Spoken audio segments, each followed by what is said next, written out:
American democracy is under threat. That was the starting point for a task force assembled by the American Bar Association 2 years ago and led by former Homeland Security Secretary Jeh Johnson and former federal judge J. Michael Luttig.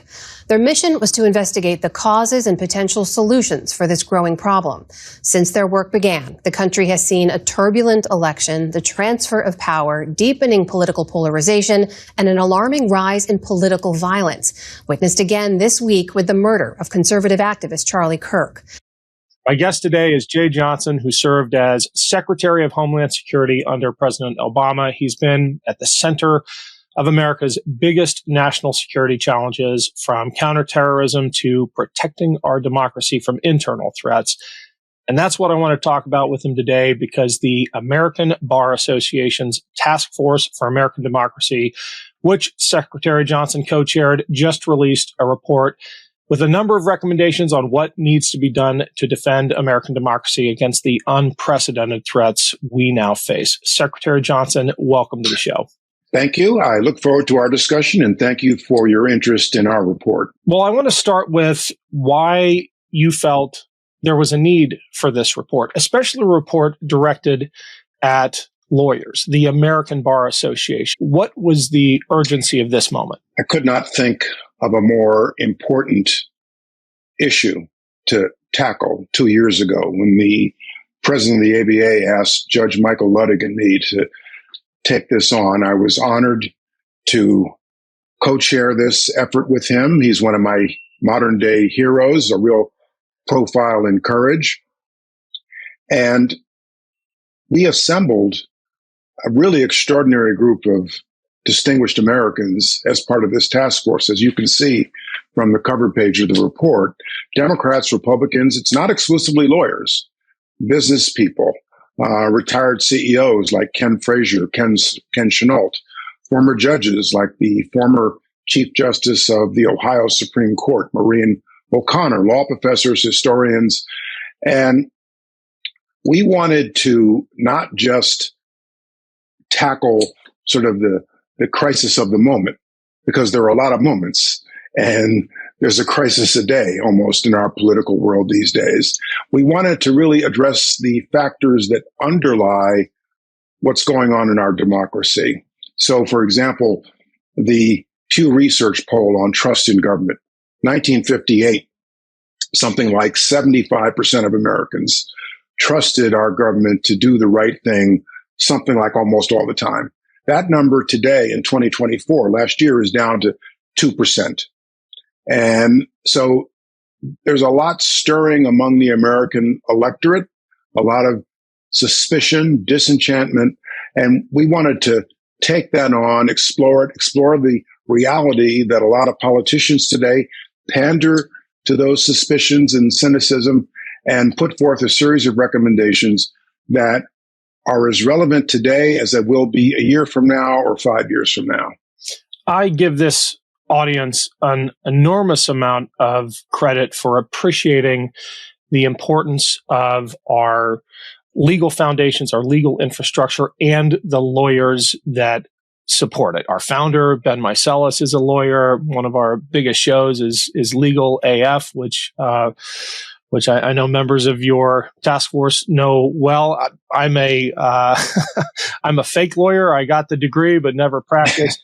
But I want to read for the audience this observation in the report, and then have you speak to the central role that lawyers in particular will have to play in supporting and defending our democracy. Lawyers are uniquely qualified to support and defend the Constitution and the rule of law. They must neither be complicit with nor intimidated by the government's blatant scare tactics. Can you talk about that unique role? And I say this as a former military person.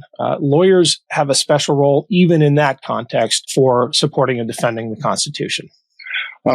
Lawyers are trained in the law, of course. They're trained in the Constitution. They appear before judges. They take an oath of admission. And in my 43 and a half year experience as a lawyer, I have observed that lawyers take a special interest in our democracy. And so we say that lawyers have been part of the problem and they should be part of the solution.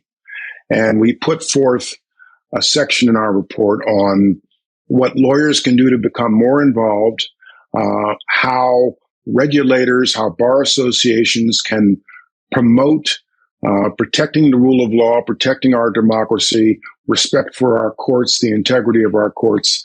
And I, in particular, spent a lot of time on that section of the report. Lawyers are uniquely qualified to step up, defend the rule of law, and promote our democracy. Hey everyone, it's Ken Harbaugh. Quick break to say just how grateful I am for all of your support for this channel and for this show. We have a big reporting trip coming up to Ukraine. I could use your help. We have to cover the film crew, interpreters, fixers, security. It's a whole thing, but it is worth it to be able to share with you and others what is actually happening on the ground there. I just published a feature story in The Atlantic about my last trip where I embedded with the drone unit at the front. Click the link below for the full article, and we'll be putting out more great fact-based reporting over Substack. Please consider subscribing. Everything I make from Substack and Patreon goes back into this show. Thanks for the help. Most of the recommendations in the report seem to me to be the kind of foundational recommendations for long-term health of our democracy. Things like reinvigorating civics education or reducing partisan influence in election administration. All good and well. I'm wondering how you considered those long-term considerations against the urgency of the moment. And towards the end of the report, there are some recommendations that I think speak to the urgency, the immediacy of what we need to do right now. Look, it's going to be great to have an upcoming generation that's been educated with the recommendations of this report and the need to be faithful to democracy. But in my eyes and in the eyes, I'm sure, of much of this audience, we don't have that much time. Yeah. Well, when we started writing this report, that was pre-2024 election. And we were due to submit this report and complete it in August of 2024, a year ago. And in July of 2024, we hit the pause button because we were in the middle of such a volatile election season with the attempted assassination of President Trump, with Biden dropping out, with Kamala Harris stepping in. We couldn't write a report in the midst of such a political storm. So we decided to put it off a year until after the election.